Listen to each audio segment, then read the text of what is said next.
took, I forget, because Ed drew this out, I forget how many feet, he said it was X amount of feet, and if you did this, there's your distance here. Okay. So that would put it right about this mark here. If we did a parallel of here to there, here to there.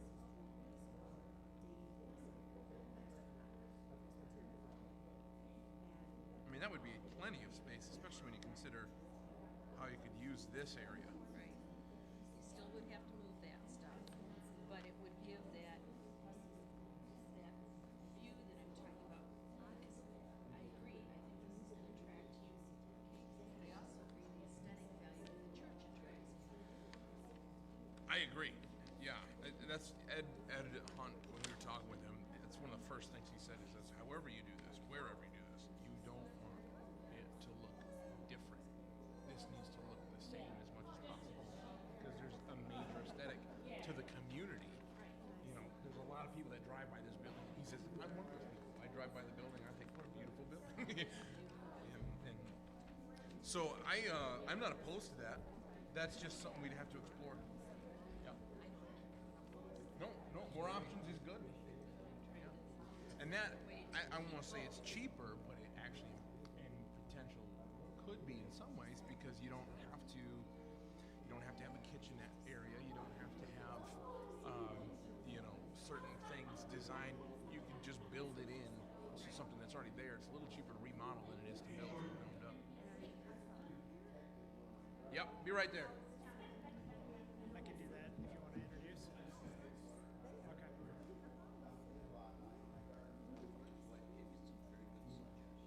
Okay. May the Lord give you guys all the questions. I did.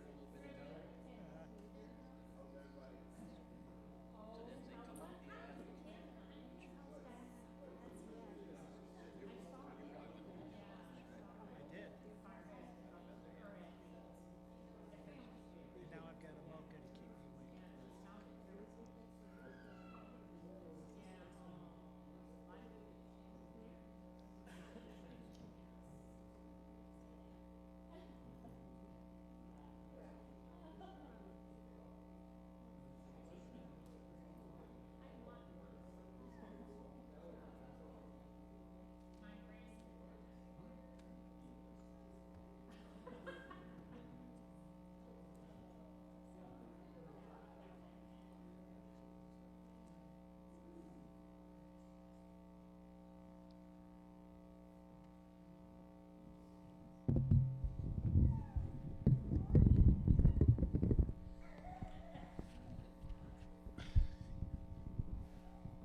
Well, good afternoon, everybody.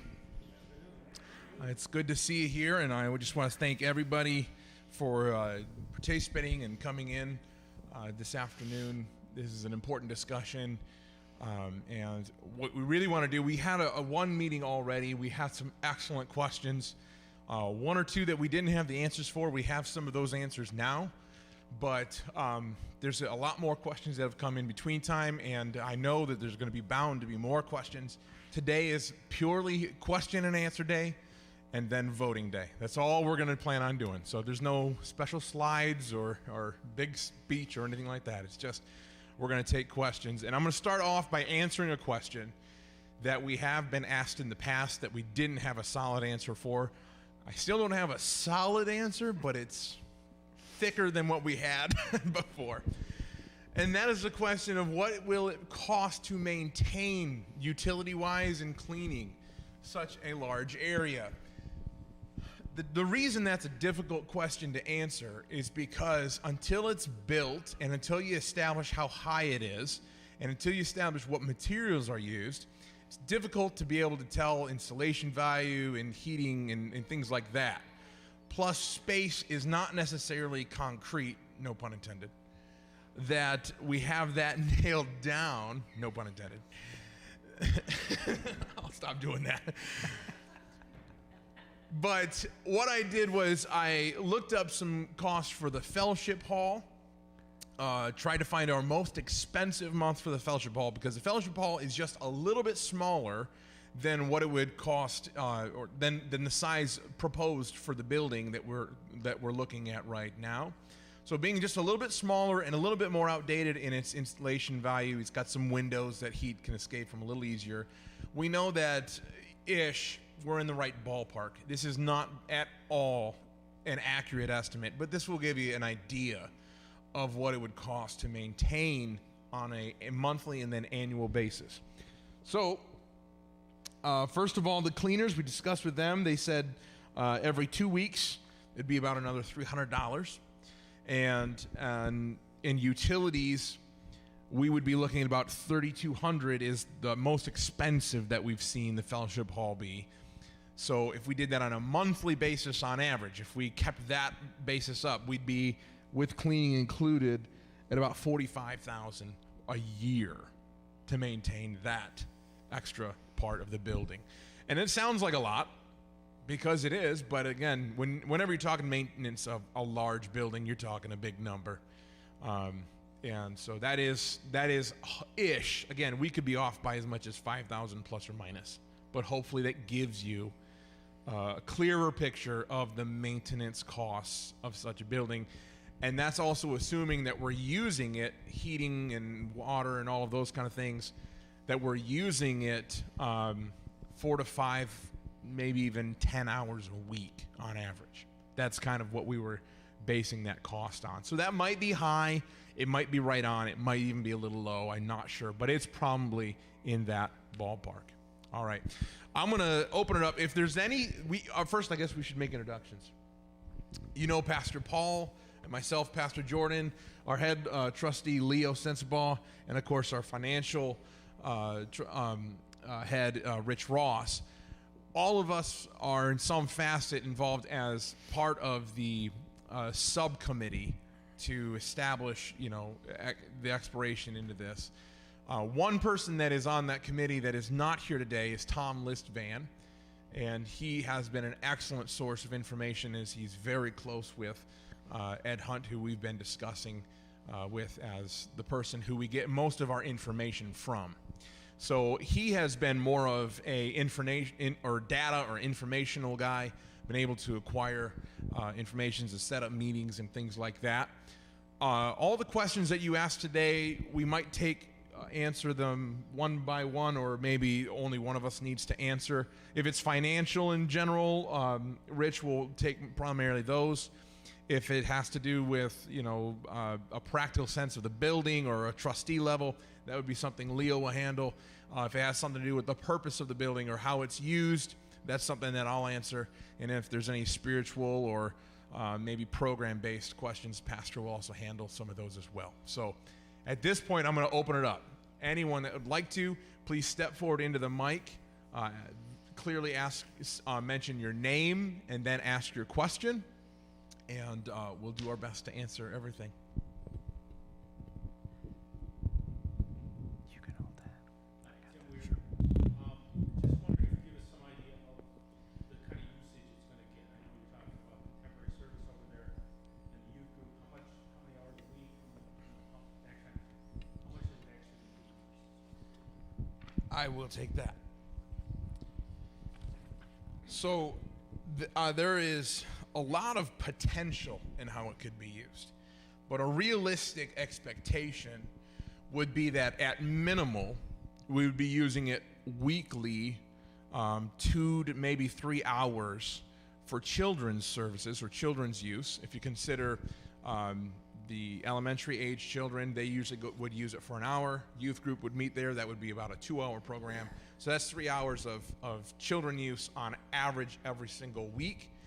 Plus, if you were used for Sunday services to have a contemporary service in a separate location, then you would add another hour or 2 on top of that. I would think, heating-wise and utility-wise, you'd consider 2 hours because there's people coming in and staying late.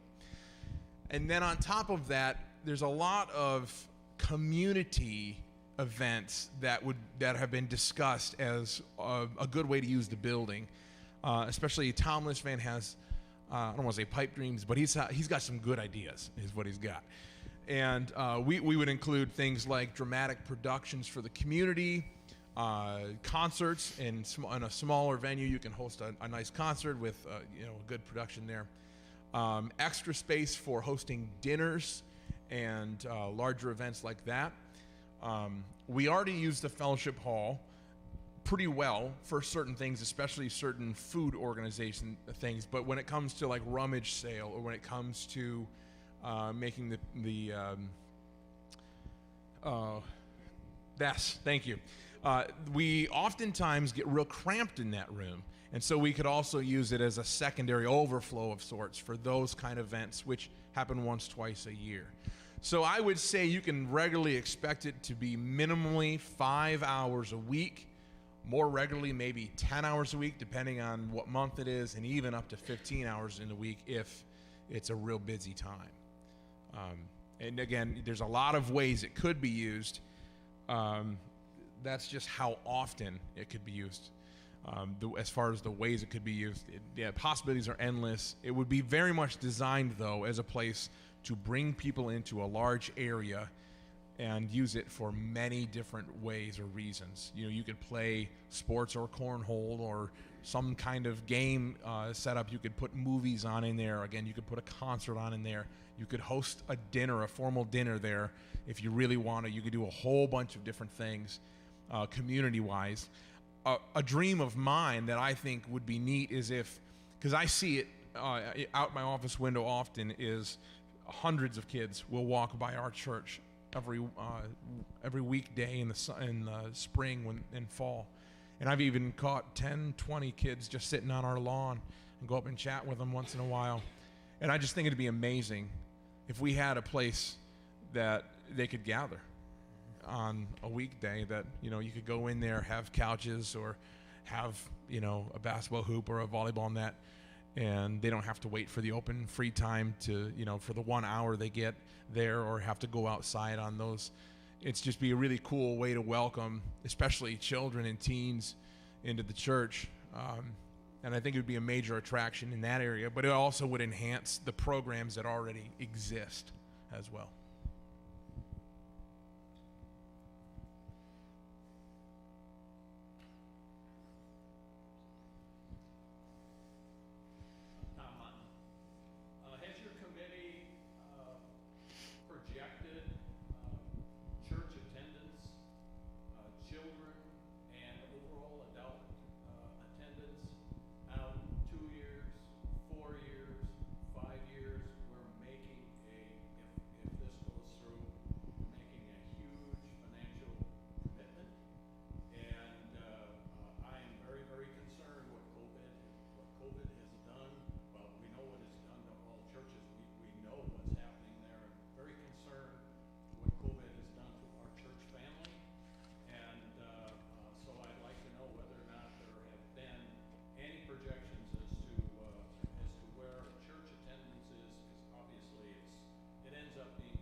I will say this: when this dream started to become not a reality, but when we started just exploring it and asking the questions, and we had our first few meetings with Ed Hunt, this all happened before COVID. And so we were looking at a different picture before, when we started this concept, compared to where we are now, of course. We definitely were expecting church growth when this began. And we expect this to be a factor in church growth, because part of the research that I had done in leading up to this shows that the vast majority of churches that do, that are able to build, most of them experience some kind of growth after the fact. What kind of growth that is difficult to tell, and how much and how consistent and all of that, how long it stays and things like that. We expect, as far as how much it could hold, that you would be able, if we had a massive boom, let's just talk on the positive before we go to the negative. If we had a big boom, if building this extension and all of a sudden a whole bunch of folks joined the church, you'd be able to hold 250 to 300 in that building in seats, as well as about the same in this building, so you could hold 500 to 600 people at one time between the two buildings. So I think that is a realistic maximum. You know, you wouldn't be building too small, if you will. But the flip side is what we're really concerned with, is what about if we don't grow? What if we're stuck with what we got? Barna, I don't know if you've seen those. I haven't looked at them recently. Barna is a Christian polling group, and they do a lot of surveying and things like that, and they have been trying to figure out what people do once they're done with COVID and things like that. And the numbers are not great, showing people are not coming back to church. There are some churches, even in this town, that are fully back to 100% attendance that they were at before COVID, which is wonderful. God bless them for that. And there's even some churches that have grown a little bit, but by and large, nationally, most churches have lost a third of their attendance and probably won't get it back, at least not immediately. Which, you know, if you look at our church, I get to be in both services. I'm so happy at the growth that's happening in that first service. A lot of folks are coming, but even just doing math, it's nowhere near what we were at, if we're honest. It's nowhere near where we were at when we were, you know, just 2 years ago, let alone 4 years ago or 5 years ago when I first came here. But also, I will say this church has another, I won't say problem, but it is just a state of life where a large part of the attenders are of an elderly age. And when you're talking about the longevity of a church, again, just being blunt and looking forward in an honest way, if there is no difference or change held there, then you can only expect a dramatic decrease in the church attendance over the next 5 years, because that's what we've seen already out of some of those factors.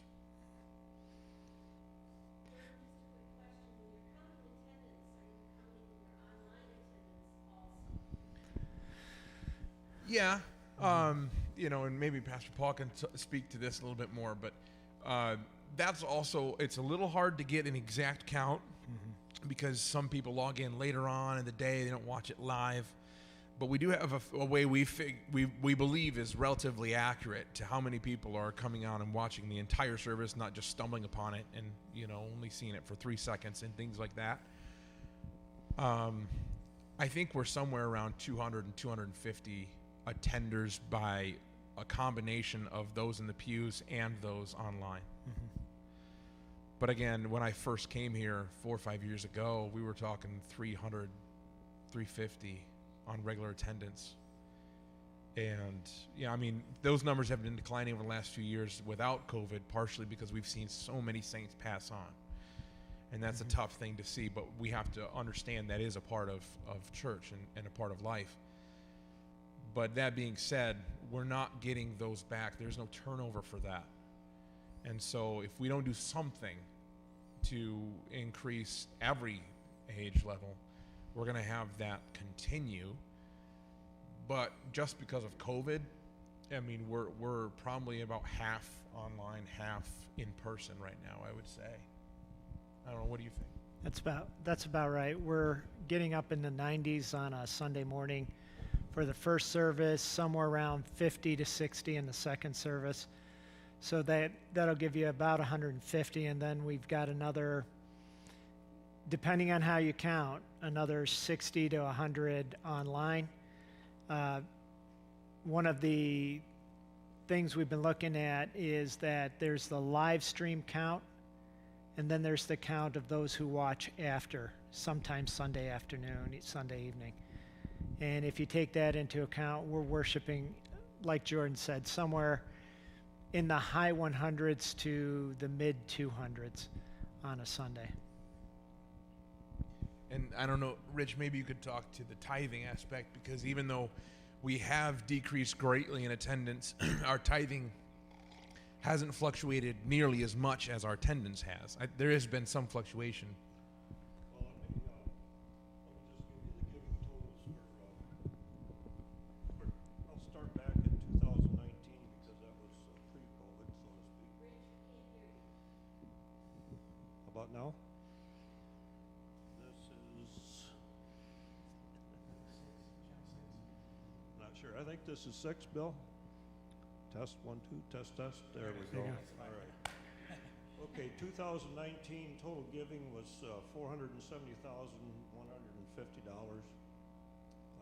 Last year total giving was $417,740.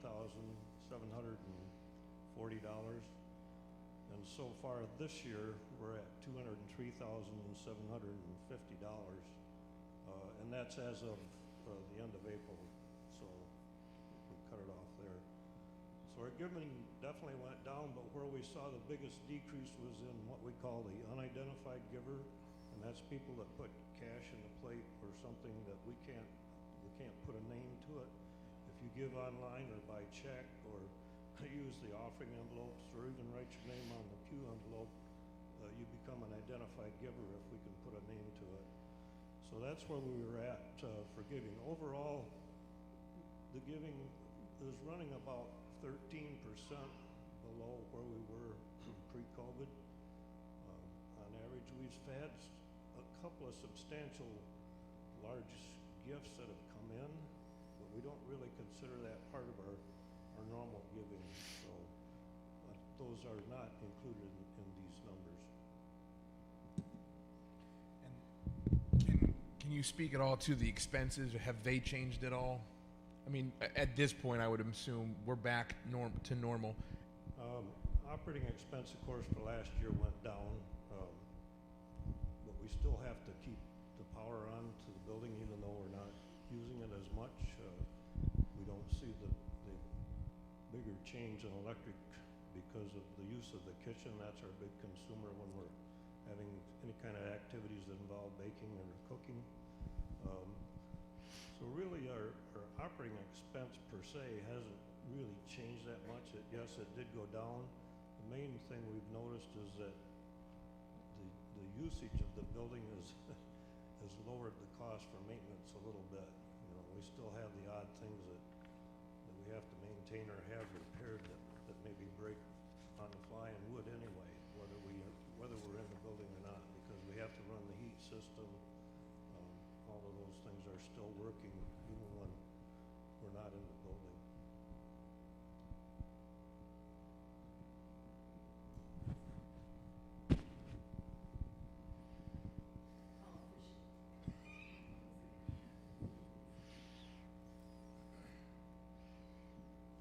My name is Patty Lingar, and I have a question.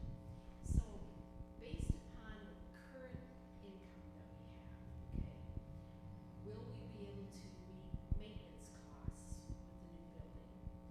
And if we take on a debt, which we don't know yet because we haven't talked about donations and things like that, will we be able to cover at least half the mortgage if we needed to do that?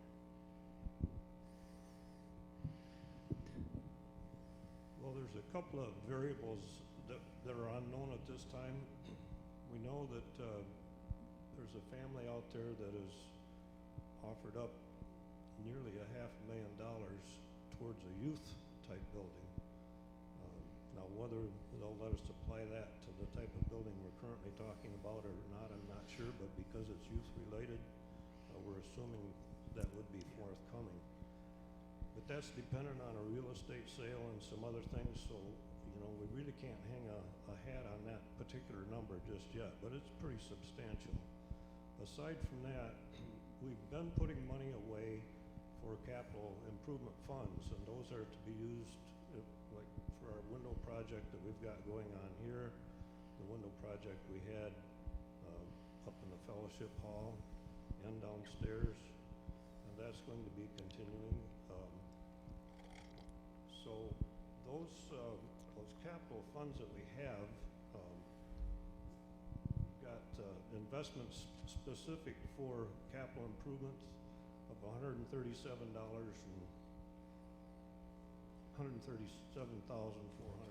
just to round it up.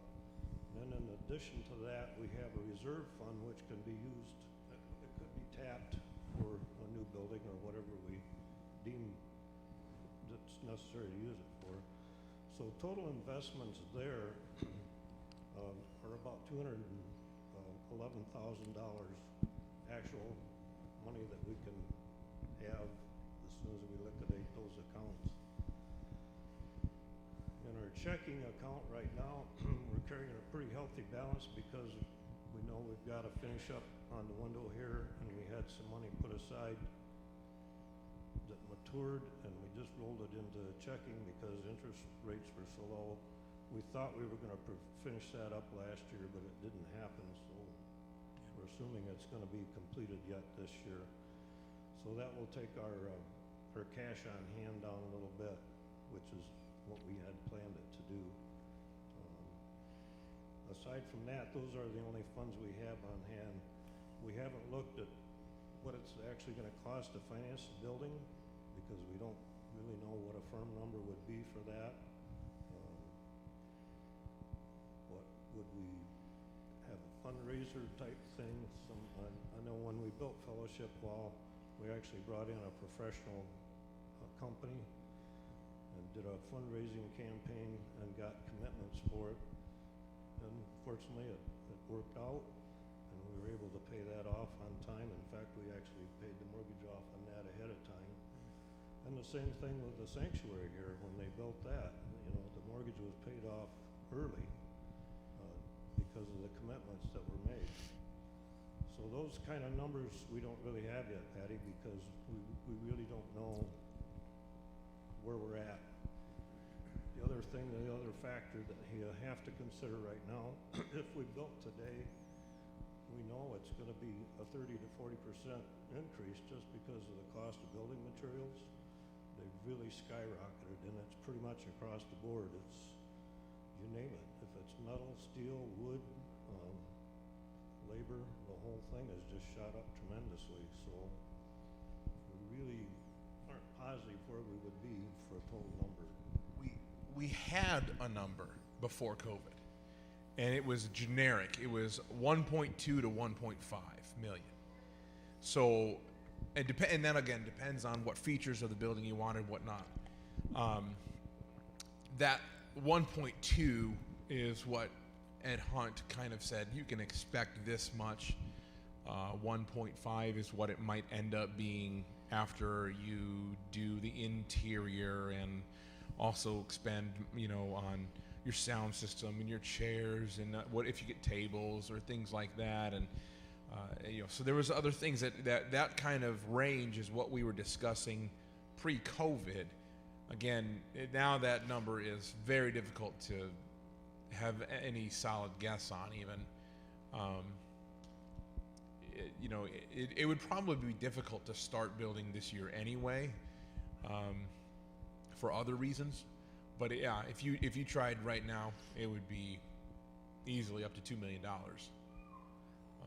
So, and that's that. You know, if you talk about, you know, a roughly 500,000 plus 200,000, if you're talking 1.2 to 1.5 million, then yeah, you start with half your mortgage. That's a pretty good start. That's without fundraising.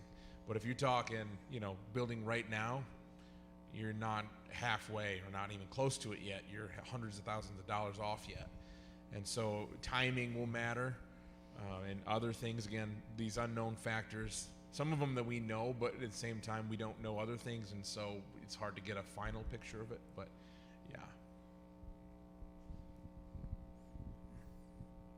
Oh, and Rich, she also asked about monthly expense, if we could afford maintaining. Again, that's a generic number. Please understand that 45 that I mentioned earlier is wide open. That may be over the top, might be under the top. I don't know, but Well, it would really depend what it's going to cost us to operate it. If we're talking adding staff, obviously those are numbers we haven't considered, but just the pure operating of the building, the heat, the light, that type of thing. If we don't have to add additional staff of any kind, yes, it would be affordable. The cleaning wouldn't break the budget or anything where we're currently at. But my concern is we're looking at a possible split of the denomination down the road, and where does that put this particular church? And I'm not comfortable trying to guess where we're gonna be when that happens, so, again, those numbers are kinda hard to pin down.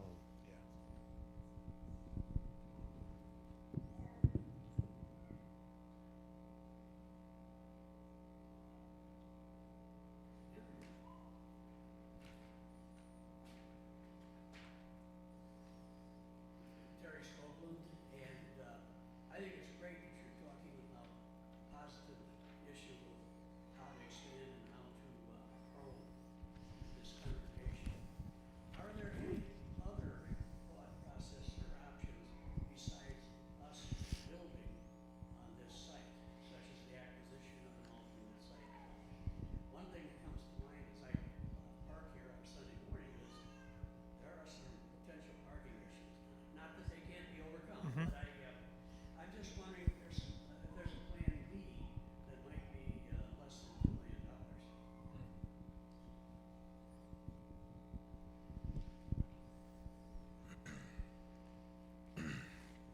We initially thought about that, about instead of building new, purchasing an existing building. Of course, real estate has been high over the last couple of years, and there hasn't been a whole lot of opportunity county-wise for a building of the design that would meet the need of what we're creating here. One thing is, it would be difficult if we did find a building that had the design, for instance, could hold that many people, and had enough high enough ceiling that you could use it for a variety of reasons. It'd be difficult to find one close enough to the church where it would be able to be used in sync with the church. For instance, we were talking about some of these activities, maybe Vacation Bible School, or your rummage sale, or even some of these things that we do, just ministries during Alpenfest or Holiday House. You wouldn't be able to use it as an extra space for that because it'd be too far off site for those kind of things. In fact, if it's too far off site, it might not even be seen as that. But I will say, I did look into this, and as far as a plan B goes, it would satisfy, I think, at least it would help give a production for children's programming. There's a Methodist church downstate, I forget which church it is, that purchased a several-story house, and they staff that house and invite teenagers to come in all throughout the day. Various rooms are used to help kids do their homework. Various rooms are used to play games and watch TV shows, and various rooms are just designed for lounging. And it's almost a retreat or a rest area for any teenagers that want to come in, and they even find kids that don't have homes that come in and use it. So I mean, there are other ideas as far as what you could do if you wanted to go down that road. That would obviously be much cheaper to purchase, but a much heavier responsibility to run. And so you have a few things that way. But again, there's very few, if we were to try to build something that currently already exists, or buy something that currently already exists, the difficulty is finding something that would complete the objectives that we want it to complete, that it would be close enough to the church to be able to use, that it would be large enough a space that we could use. And especially, just perception's everything. If you had a church building that was 5 or 10 minutes away from this church building, and we're holding services at both, it looks an awful lot like you just split the church. And that's not a great perception to have. It'd make more sense just to keep it all in one spot and use the building on a more minimal basis. So yeah, that is technically possible. It's not as feasible, especially in today's market. But again, everything's going to be difficult in today's market. Building, buying, doesn't matter. It's all going to be hard. But we do find that building out here would be the most advantageous. It would be the thing which would give us the most objective-based, practical accomplishments. It would cost the most. So you have to figure out which of those is most desirable and most practical. But yeah, there are other ideas. There are definitely different strokes per se than this one, but there are some other options if we really want to commit to doing something that we can improve, certain things with. And in regard to parking, Terry, they would be adding actually, was it 20 slots, 20 parking spots? Yeah, I think it's a little less than that, 15 or something like that, but somewhere around there. 15 or 20, and then you've got the parking right across the street from the building itself, just right over here, that more people would probably elect to use on a Sunday morning. But parking is always a question.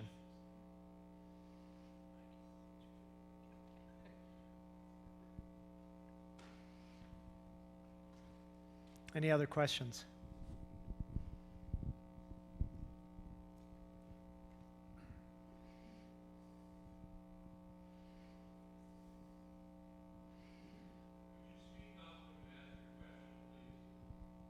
I sure will, Bill. Tom, I want to address this congregation for just 1 moment. I've addressed this congregation before. We made a big decision. We made a good decision. We looked deep into the demographics of this church and were worried back at that time that this church wouldn't survive.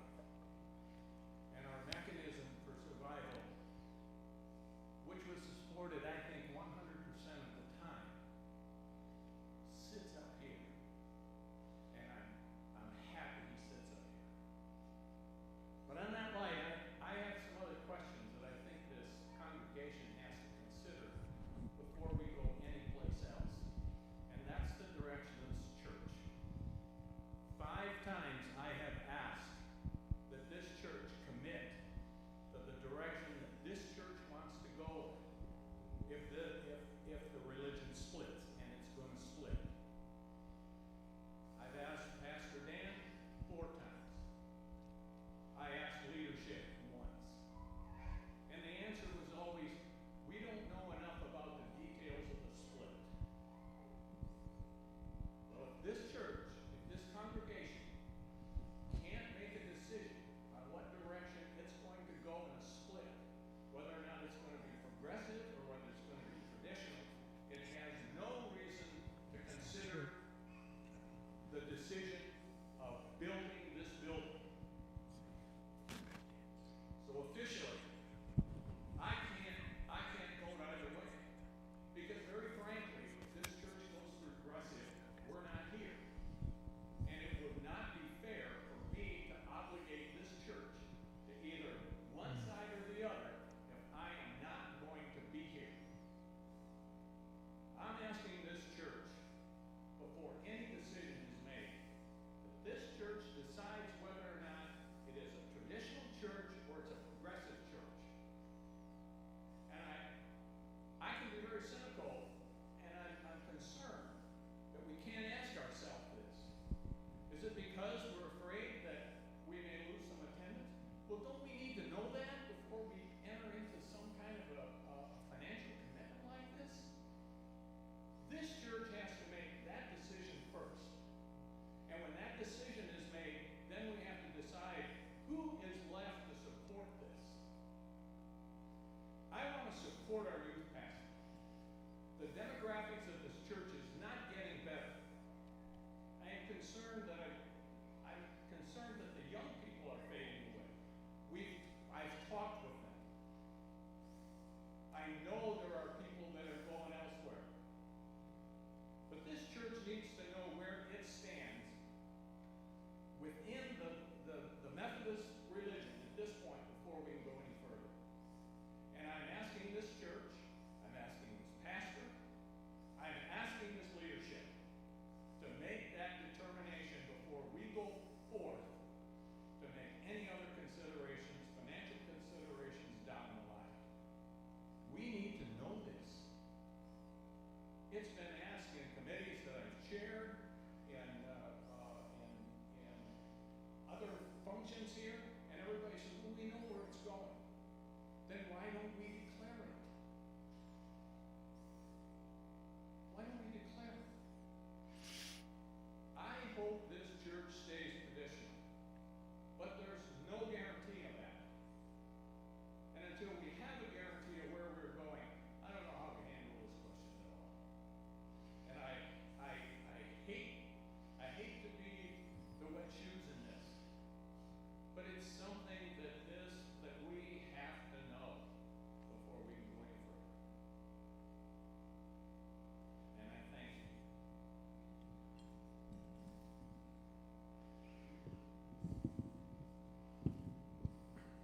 Thank you, Tom.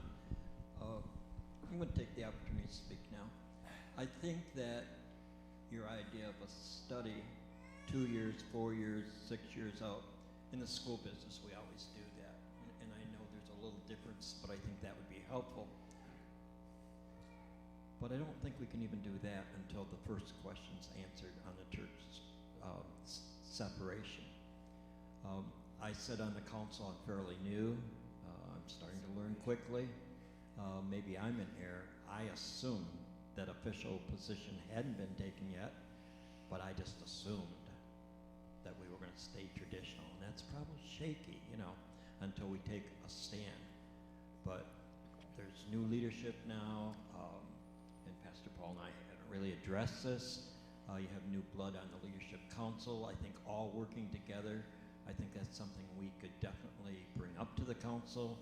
I would want to be sure we had pastor's blessing and leadership, and then move forward. But I think you've got a valid point, because if the church splits because of whatever is going to happen, then it's a whole other story. So I think our due diligence would be to ask that question. And we can't wait for the conference, folks, because I want to be positive, but they get an A+ in stalling. They have stalled and they've put it off and put it off. And I know there's reasons. There's valid reasons. But we still want to exist, and we want to do more than exist. We want to grow. So if we're going to grow, we're going to have to bite the bullet and decide which way we're going and then move forward. So let me add on to that then. We've been taking steps to inform people about the separation, the protocol for separation through grace and reconciliation. We've had a series of podcasts. I know not everyone listens to the podcasts. I encourage you to listen to the podcasts. There's a wonderful podcast about 30 Days to Witnessing that's going on that just started last week. But anyway, we've set out probably about six episodes for the protocol for separation, helping to explain what's going on with the United Methodist Church. And then we're right now introducing a series of questions and answers regarding the United Methodist Church in general and the issues that have put us at this place at this time, and that's going out through the newsletter. And then hopefully we'll have a combination of something going out relatively soon. It's been easy for many, many churches to just kind of put their head in the sand in regard to the issue, because it raises a lot of anxiety for leadership to think about what it would be like if half the church went one way and half the church went the other way. And then another half of the church decides just not to do it anymore. So we're trying to inform people. We're trying to get to a place where we can, hopefully maybe even yet this year, take some type of a straw vote or a vote to determine where we want to go. Because I think as soon as we know, the sooner we know, the better off we'll be going forward.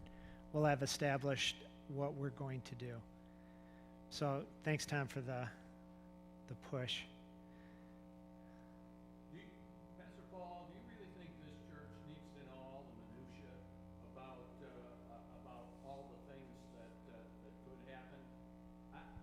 I'm sorry, I don't think they need to know all of that, and I understand that to be fully informed, maybe you need all of this, but it's not coming forth, and it should have been done last year. I'm sorry, COVID or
What we're talking about here, as far as the building goes, we could start it in 4 months, or we could start it in 4 years. It's something that this discussion can last as long as we want, and the planning stages, we can elongate it as long as we want. The split was supposed to have happened a year or two ago. The separation should have already occurred, but now we're looking at more than a year from now before that can really happen on a feasible basis. But I mean, there are some churches that have already made the decision and already split at heavy cost. Unfortunately, or I should say maybe fortunately, part of the separation is that all of the separating fees for leaving the church are waived. You don't have to worry about paying for your building twice or something like that. You do have to consider some of that by making the separation itself. However, what it sounds like you're proposing is making a declaration more than a separation. It sounds more like you are saying we as a church need to declare what we're going to do and vote on that pre-separation, and then when the separation time happens, we've already made up our mind. Is that what I'm hearing from you? It's definitely a leadership thing, so I'm not going to touch it. But at the same time, I concur with you. I agree. I honestly, no one wants to come to a church where no one knows what they want to do. You walk into a church and everything's a question mark. That's not a very welcoming atmosphere. And when you have a lingering discussion of who's going to stay and go, that's also not a very welcoming atmosphere. No one wants to stick around in that kind of a thing. So I think the sooner we make up our mind and unify under whatever banner we're going to call ourselves as Christians and whatever we're going to live by, I think that the sooner we do that, the better. I concur with you on that. Well, I can tell you that there has been discussions, and it is hurting us now. It's hurting us now. Yeah. And we can continue to have it hurt us, or we can forge our way forward and say this is the direction that we're going in, and then let the cards fall where they may. And if we're in a position where you have to wait for the split, then you have to wait for the split. But on the other hand, this congregation knows where it's going. Until it does, I don't know how you make any decision along these lines. I don't think you can. Again, I wouldn't want to be in a position where I can't support the church down the road, yet I voted for them to make an expenditure as big as this is, and then I walk out the door and say, well, I'm not going to have to worry about this anymore, because I can't be part of this church. I don't think anybody wants a decision made like that, because it's never a right one under those circumstances. Patty? One more question.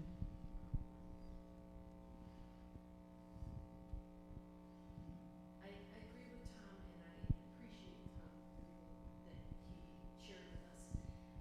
I want to go on record that Gary and I support the new building for youth kind of thing. We think that it's a wonderful idea. We'd like to see it happen. But I also agree with Tom that we have to follow certain steps first to know that we can make it happen. And if not, how can we support the youth in the meantime until something like that happens? The other question I had too is that when the separation happens and the new organizations are there, and we talked about the global church and whatever. Post-separated. Post-separated church, thank you. Will apportionments change, okay? And how will that affect us at that time? And I don't think we know the answer to that yet, but that will also affect the financial picture. They make it better or not, so it's something we need to consider along that line. So as of now, the Global Methodist Church is determined. At this point, they're seeing ministry shares or apportionments being probably about half of what we're currently paying. Because the structure will be smaller, we won't be paying for a lot of institutionalized seminaries, ministries, different places that have high overhead. And just to make it clear to everybody here, that would be, the global church would be Correct. On a monthly basis.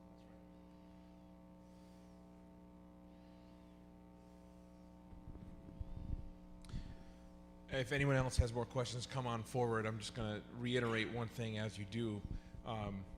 We have as much time as we want to consider. Again, we are nowhere close to beginning a project, but we are considering this project. We have as much time as we want to discuss this. Definitely, though, we do need to have our house in order before we start building a new one. And so that absolutely should be something that we understand.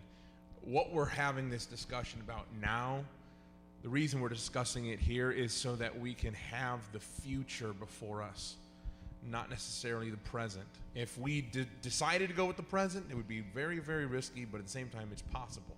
But this is really, we're discussing the future before us.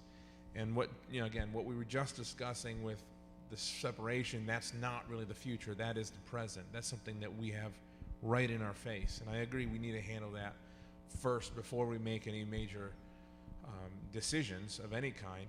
But that doesn't mean we cannot discuss the decisions in the future. In fact, it means we should include those discussions more often. Dana Hall. I appreciate Patty and Tom's questions. And I agree with what they stated. We have to know where we're going to go in order to make a good decision. But the one question I had was, depending on if we build a church and when we build another building, what kind of attraction, number-wise, would bring more people to our church?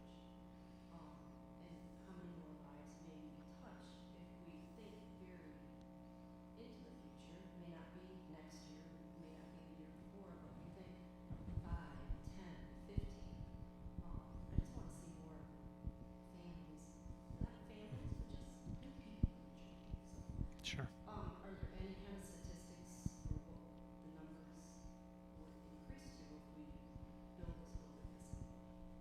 There are, and I left them at my house. But, yes, Pastor Paul shared with me a report that kind of gives you a futurist view of your community in various ways.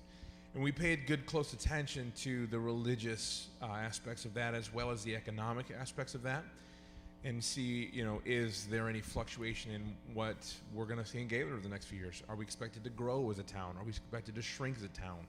What is the religious, values? Are those going to grow? Are those going to shrink? And those kind of things. So we did see there was a little fluctuation. There is room right now, so I think, was it 10 to 15% of an unchurched community that is going to grow? I think is what it said, 12 or something, that was going to grow over the next couple years. And so there's definitely a large window of people in our town who are without church currently. There are a lot of people that attend a lot of different churches because we have a little less than 40 churches in our town. It's a lot of churches for our size of a town. And so you'll see some of that. There is some opportunity. That is absolutely there. I mean, there are hundreds, literally hundreds of people in our town that we have the opportunity to reach. And how effective that is yet to be known. Maybe only 5 or 10, but maybe 100, maybe 300, who knows? There are hundreds of people that could be reached. That's the big point. And that number is actually expected to grow over the next few years. As far as the youth, I can tell you this. I'm not the only youth pastor in town, and I have a pretty good relationship with several of them that are prominent. Just by name, Dave Beargray, who's at an Evangelical Free Church, and Tim Freeman, who's at Family Fellowship Church. And both of them have seen some interesting distinctions. The E-Free Youth Group has grown massively over the last year or so.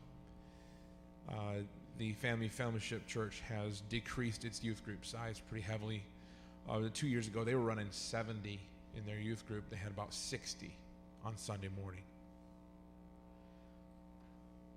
To give you an idea of where they were ministry-wise. And that's weekly. So it's very possible there is a lot of opportunity here for even a small church, even the tiniest of churches, to have a massive impact in our town. But it requires certain elements. There are certain things that, unfortunately, the culture demands, if you will, and things like that. And that's why it's good for us to pay attention to those things if we expect to keep up or join the circus, if you will. So I hope that in a generic way I can answer your question, Dana, to say there is potential. There will be even more potential over the next few years. But as far as youth go, there are lots and a lot of them that, I mean, I've heard it from the mouths of several, but they prefer our youth group in teaching over all the other ones that they've experienced. But because we don't have a gymnasium, or we don't have, a concert venue, we don't have a sound system and a band, and all these other things that the rest of the youth groups locally have, we can't compete, if you will. They would prefer to be in a social group with all their friends than to be in a place where there's good teaching. And that's just a sad state of what exists currently amongst teenagers. And I would like for that to change.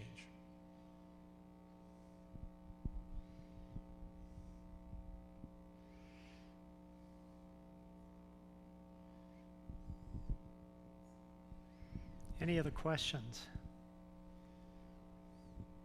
Bill, do we have any questions from Facebook yet?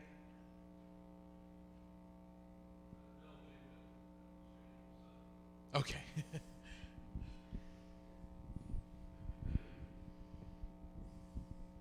know I came in the wrong door, and I didn't get a survey. Has anybody else in that same situation? They're on the back here by our tithing box. If you didn't come in through the back way, they are back here. There's pencils as well as ballots. In fact, if someone would be willing to grab some and maybe hand them out, that would be wonderful. Are we really expecting this to be filled out today and turned in? I hope so. Yeah, what we desire, we're pretty close to voting time, I think. So here's how we're going to do that is everyone should have the ballots now. You take a few minutes. Again, if there's any more questions, we'll keep addressing questions. But hopefully you're at the point now where you can consider where you're at as far as your opinion on the building goes. There's room on there for you to vote yes or no. I currently support. By the way, when we say currently support, that doesn't mean I support currently building. It means I currently support. There's two different meanings there, but yes or no, I currently support it. Yes or no, I'm a member, which, by the way, does not restrict or change your vote or anything like that. That's just for us to know how many of the interested parties are members and how many of the interested parties are not members. And also, there's a large section for comments because we want your opinion. We want to know what you're thinking. And again, this is designed to be a process as much as possible, elongated, so that we can have wise, consistent discussions. We don't want to take too long and lose the opportunity, but we don't want to go too quick and ruin the opportunity. So we want to make this a wise option. And this is just the question. All other things aside, is this something you believe we should be supporting or considering? If you have reservations, put them in the comments. I want to know what they are. If you have questions, put them in the comments. We want to know what they are. I don't have a question, but I just wanted to say thank you to all of you and everyone else that's involved. I think these are difficult discussions, but better to have a discussion if you know where we're going to head either today or tomorrow. So just thank you. Oh yeah, if you could sign those ballots. The only reason this is going to be kept anonymous, you will not be, brought out into the public at all what you say unless you are the one to say that. The signatures allow us to verify that we're not getting 20 people, or one person sending in 20 ballots and rigging the whole thing. We want to make sure we're getting as clear a picture and as honest a picture as we possibly can at this moment. We know that in the future we're going to have more information to share with you. And that in the future, you receive more information, that may change your mind, and that is 100% absolutely fine.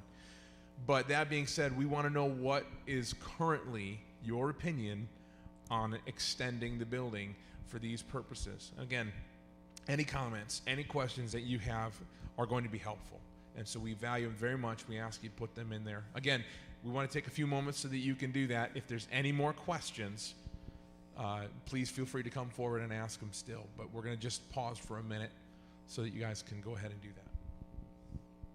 Do you have votes already? So I have certain votes that we've made available through the messenger as well as the website for people to fill out a ballot. And we asked if people who knew they wouldn't be at this meeting. I actually knew several who I directed, and they responded immediately with ballots. So I do have some ballots already from people who weren't at this meeting. Yes. Well, I put a ballot in the box, so I better not vote here. Yeah. Don't double dip on me, Tom. Yes. I don't even go up there. I have a big voice. Okay. Is there any chance we can lose our church over this split? That's a good question. I'm going to say it for the Facebook folks.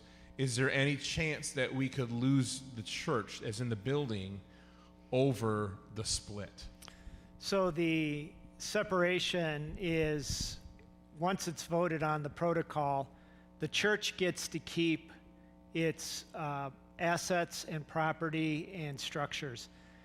So then the church needs to determine going forward what they want to do. So as far as this church goes, after the protocol for separation, the church will belong to us should we go to the Global Methodist Church. I'm not sure on the trust clause. There's a trust clause that keeps it currently in the United Methodist Church. There's a trust clause that keeps the church and the property in the hands of the United Methodist Church. The conference really owns this. But after the protocol is voted on, we'll be able to keep our assets and building and property. And if we want to go to the Global Methodist Church, we can take it with us without penalty. That's the understanding at this point. And if we were to try to make that move without, or before the conference, correct me if I'm wrong on this, Rich, but we'd have to pay, I believe, 5 years worth of apportionments as well as a percentage fee of total assets of what we own. So there have been churches that have had to pay, for instance, 5 years worth of ministry shares or apportionments, and also pension liability going forward if they were to leave right now. And some of the bigger or biggest churches have done that, but at a great cost. We're talking hundreds of thousands of dollars, not including legal fees. So most churches are just waiting on the protocol to be signed into church law, and then each church will be able to make their own decision. How long do we have to wait for that? Do you have any clue? How long do we have to wait for the separation? So at this point, it was supposed to be voted on in 2019, but that was canceled due to COVID. 2020 canceled due to COVID. Right now it's 2021, September, August. Some are trying to say, hey, if we're going to do it in 2021, can we do it sooner?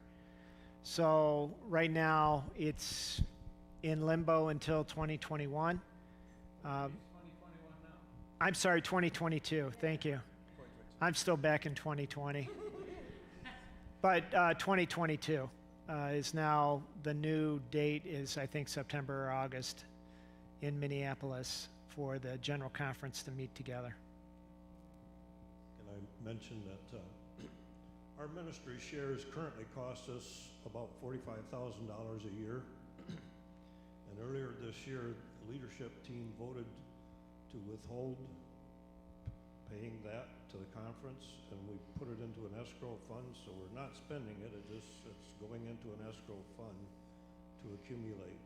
And then at the time when the split comes and however the determination is made, if we have to pay, we'll have the funds to pay that. But currently, we are not sending the payments in, and they're being parked in a escrow fund.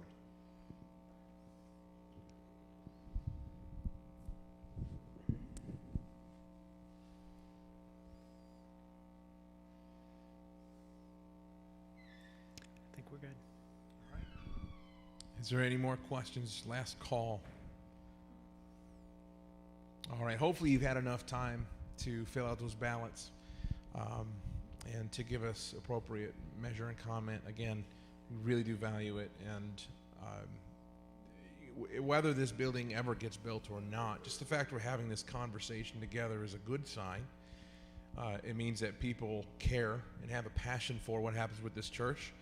And there's obviously been a support largely over the youth ministry. And I can just say that personally from what I've seen over the years, including what I'm seeing today, that there's proof in the pudding that people in this church care about what happens to the children of this church and to the teens of this church and to the young folks. And that is an excellent place to be as far as that mindset goes. It requires action, and so we do need to decide what we're going to do. This does not have to be that action, but my personal opinion is this is the best action. That's the entire reason why I even am sitting right here on this panel discussing these kind of things with you.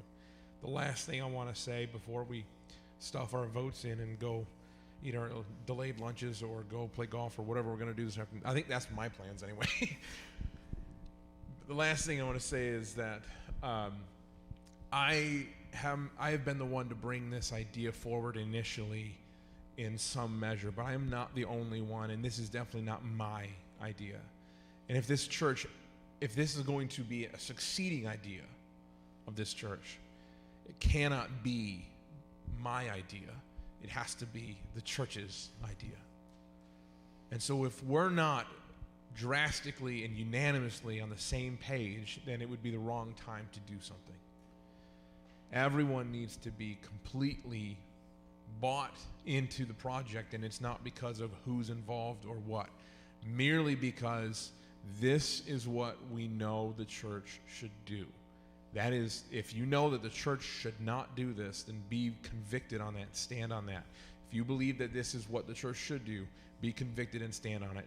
But don't do it because I'm doing it, or don't do it because pastor's doing it, or anything else. That's just peer pressure, and that's not actually getting the job done. As Christians, we should be convicted on what God is calling us to more than what men are calling us to. And so I want you to vote your heart based on what you feel is going to accomplish the best for Christ's kingdom, not just our own, or not just off of the advice of someone you like. And that includes me. So please take that into consideration as you make your votes. With that being said, let's if you want to exit out that way, again, please use the tithing box if possible. Just deposit your ballots right in there. I'll wait around and we'll take care of them after everyone's gone, and we'll count them out. This is not going to be necessarily, again, there's zero action or decisions being made on this. I'm sure that we'll be able to tell you where we are in percentage numbers, what percent of our ballots say yes and no, and things like that. Leadership will absolutely be informed in the next leadership meeting, and from there, of course, the rest of the church is able to know. But this is not going to be a hidden result. You will be able to know this probably within the next month, and this is again just a vote of confidence. That is all. So, all right, thank you everyone for coming, and very much appreciate it. And if you have any other questions, comments, see any one of us, we would love to discuss things with you. Thank you guys.